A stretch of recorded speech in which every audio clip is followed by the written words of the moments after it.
July 25th. This is 2025 NBA One Take. We got more NBA news and updates. Kyrie Irving just did a 3-year extension with Dallas Mavericks for $119 million. I think that's a really good, favorable deal for the Mavericks. Getting a star player like Kyrie to extend, to buy in to what they're doing and to move forward. You know they are going to be getting a Cooper Flag in the draft today. When the draft comes on today on June 25th, they for the most part, like it's a 99% chance they're gonna draft Cooper Flag. When I say the 1% be that somebody possibly scoop in last minute, try to give up, that's not happening. So Kyrie extends. That's good. There's so that means he's going to be buying into that. He has a torn ACL. He will be back at for the most part after the All-Star break, depending on how rehabilitation and everything goes from there. But Kyrie is always in good spirits. That I think he's actually doing slight rehabilitation as of now. He's doing a lot of herbal things to help heal him, not necessarily things prescribed by doctors. So he's going the natural road of healing. So for the most part, he'll heal a lot quicker and just have his body. He takes real care of his body and what he puts inside his body. So that's good. Kyrie's there. They got Anthony Davis. They just re-signed Daniel Gafford. So it looks like they're going to be in to win and compete. And this is just a great deal by Nico Harrison, who's been under heavy scrutiny past several months. Things did die down once the Dallas Mavericks did get the number one pick. But like you said, it's going to be up to when Kyrie comes back, Anthony Davis, his health, what's the position Dallas Mavericks is going to be in. Cooper Flags, is he going to ascension to what people prospect him to be? Someone being rookie of the year, and if they're in the playoff hunt and get Kyrie back, and then they could possibly be doing something special there. That's good. All right. The next thing is a big NBA trade that happened. So Kristaps Porzingis will be moved to the Atlanta Hawks.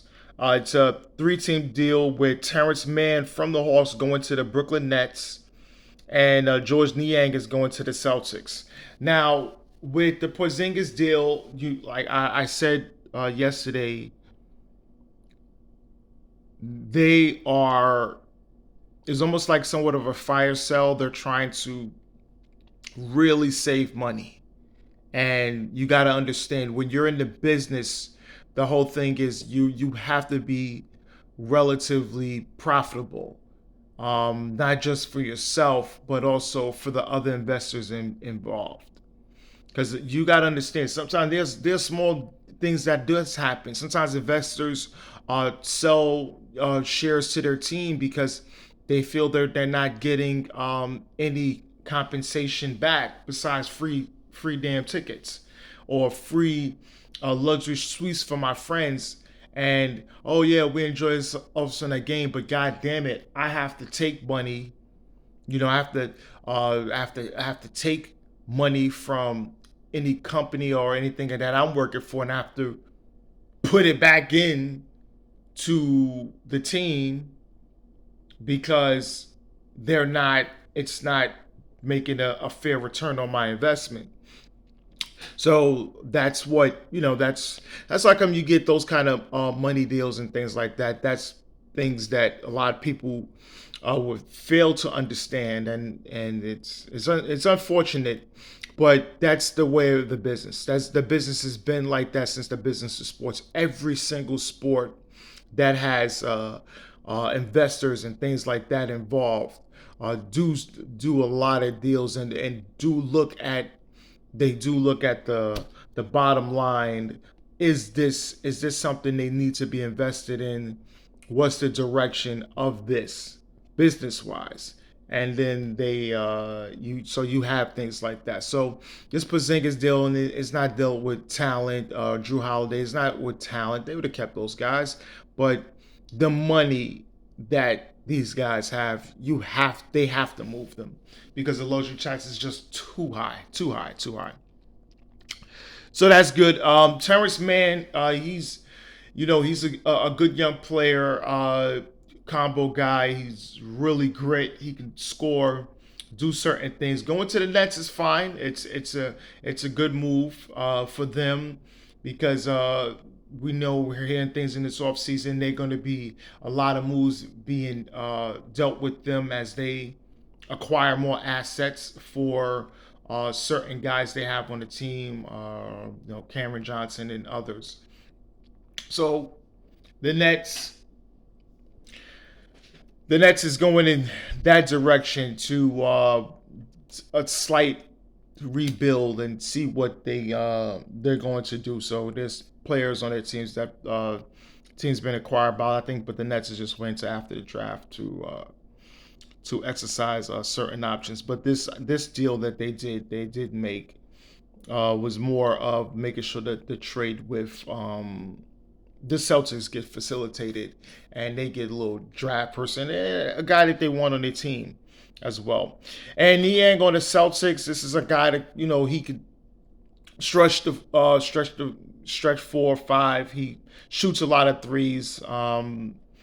We know what he can do, and this is just a comparable player for them to on a roster wise, get a guy like he does a lot of things Porzingis does. I mean, Porzingis shot blocking ability is something Niang doesn't do, but they think offensive, there's not really too much of a tail off on that. Obviously, Porzingis is more skilled than him, but they think a lot of the so many similarities, and we can go off the books with that, and we can lose a little bit of what Porzingis do, but we're still getting a comparable guy that's going to go out there, stretch the floor for us on offense and things like that. So that's the move they're doing. All teams get some second round picks and things like that. So that's just they'll be able to flip, especially in the Celtics if they want to flip that into future things in that retrospect. They can always do that. All right, it was another big trade. Jordan Poole is traded from the Washington Wizards to the New Orleans Pelicans for CJ McCollum.